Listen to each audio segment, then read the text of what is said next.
ಶ್ರೀ ಗುರುಚರಿತ್ರೆ 18ನೇ ಅಧ್ಯಾಯ. ಹರಿ ಓಂ ಶ್ರೀ ಗುರುಭ್ಯೋ ನಮಃ. ನಾಮಧಾರಕನೇ, ಶ್ರೀ ಗುರುಗಳು ಪಂಚಗಂಗಾ ಕೃಷ್ಣ ಸಂಗಮದಲ್ಲಿ 12 ವರ್ಷ ವಾಸವಾಗಿದ್ದರು. ಆಗ ಅವರು ದಿನಾಲೂ ಅವರವಾಡ ಗ್ರಾಮಕ್ಕೆ ಭಿಕ್ಷೆಗೆ ಹೋಗುತ್ತಿದ್ದರು. ಆ ಊರಲ್ಲಿ ವೇದಭ್ಯಾಸಿಯಾದ ಒಬ್ಬ ದರಿದ್ರ ಬ್ರಾಹ್ಮಣನಿದ್ದನು. ಆತನು ನಿತ್ಯದಲ್ಲಿ ಭಿಕ್ಷಾವೃತ್ತಿಯಿಂದ ಜೀವಿಸುತ್ತಿದ್ದನು. ಆತನ ಮನೆಯ ಅಂಗಳದಲ್ಲಿ ಒಂದು ಅವರೆಯ ಬಳ್ಳಿ ಇದ್ದಿತು. ಅದು ಮಾಳಿಗೆಗೆ ಹಬ್ಬಿಕೊಂಡು ಸದಾಕಾಲ ಹೂವು ಕಾಯಿಗಳಿಂದ ತುಂಬಿಕೊಂಡಿರುತ್ತಿತ್ತು. ಬ್ರಾಹ್ಮಣನಿಗೆ ಭಿಕ್ಷೆ ದೊರೆಯದಿದ್ದಾಗ ಆತನ ಮನೆಯವರೆಲ್ಲ ಆ ಅವರೆಯ ಕಾಯಿಯ ಪಲ್ಯದಿಂದಲೇ ಸಂತೃಪ್ತಿ ಪಡೆಯಬೇಕಾಗುತ್ತಿತ್ತು. ಹೀಗಿರುತ್ತಿರಲು ಒಂದು ದಿವಸ ಮಧ್ಯಾಹ್ನದ ವೇಳೆಗೆ ಗುರುಗಳು ಆ ಬ್ರಾಹ್ಮಣನ ಮನೆಗೆ ಭಿಕ್ಷೆಗೆ ಹೋದರು.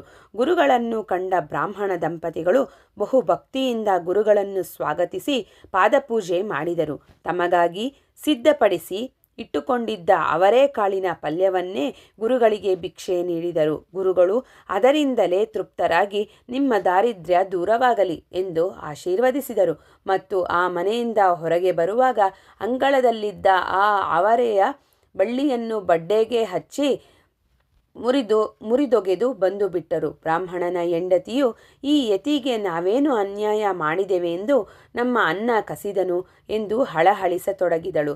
ವಿವೇಕಿಯಾದ ಬ್ರಾಹ್ಮಣನು ಅವಳಿಗೆ ಯತಿನಿಂದೆ ಮಾಡಬಾರದೆಂದು ಬುದ್ಧಿ ಹೇಳಿದನು. ಹುಟ್ಟಿಸಿದ ದೇವರು ಯಾವ ರೀತಿಯಿಂದಾದರೂ ರಕ್ಷಿಸಿಯೇ ರಕ್ಷಿಸುತ್ತಾನೆಂದು ಹೆಂಡತಿಗೆ ಧೈರ್ಯ ಹೇಳಿದನು. ಆ ಅವರೆಯ ಬಳ್ಳಿಯ ಮೊಟಕಾದ ಬೇರನ್ನು ಕಿತ್ತೆಸೆಯುವ ಉದ್ದೇಶದಿಂದ ಗುದ್ದಲಿಯಿಂದ ಆ ಜಾಗೆಯನ್ನು ಅಗಿಯತೊಡಗಿದನು. ತಕ್ಷಣವೇ ಅಲ್ಲಿ ದ್ರವ್ಯ ತುಂಬಿದ ಒಂದು ಪಾತ್ರೆ ದೊರೆಯಿತು. ದಂಪತಿಗಳಿಗೆ ಅತ್ಯಾನಂದವಾಯಿತು. ಈ ಯೋಗೀಶ್ವರನು ಮನುಷ್ಯನಲ್ಲ, ಇವನ ಕೃಪೆಯಿಂದಲೇ ನಮ್ಮ ದಾರಿದ್ರ್ಯ ನಾಶವಾಯಿತು ಎಂದುಕೊಳ್ಳುತ್ತಾ ಸಂಗಮಕ್ಕೆ ಹೋದರು. ನಡೆದ ವಿಷಯವನ್ನೆಲ್ಲ ಗುರುಗಳೆದುರಿಗೆ ಬಣ್ಣಿಸಿ ಭಕ್ತಿಯಿಂದ ಅವರ ಪಾದಪೂಜೆ ಮಾಡಿದರು. ಪ್ರಸನ್ನಚಿತ್ತರಾದ ಗುರುಗಳು ಈ ವಿಷಯವನ್ನು ಬೇರೆ ಯಾರಿಗೂ ಹೇಳಕೂಡದೆಂದು ಆ ದಂಪತಿಗಳಿಗೆ ಅಪ್ಪಣೆ ಮಾಡಿ ಆಶೀರ್ವದಿಸಿ ಕಳಿಸಿದರೆಂಬಲ್ಲಿಗೆ ಸಾರರೂಪ ಶ್ರೀ ಗುರುಚರಿತ್ರೆಯ 18ನೇ ಅಧ್ಯಾಯವು ಮುಕ್ತಾಯವಾಯಿತು.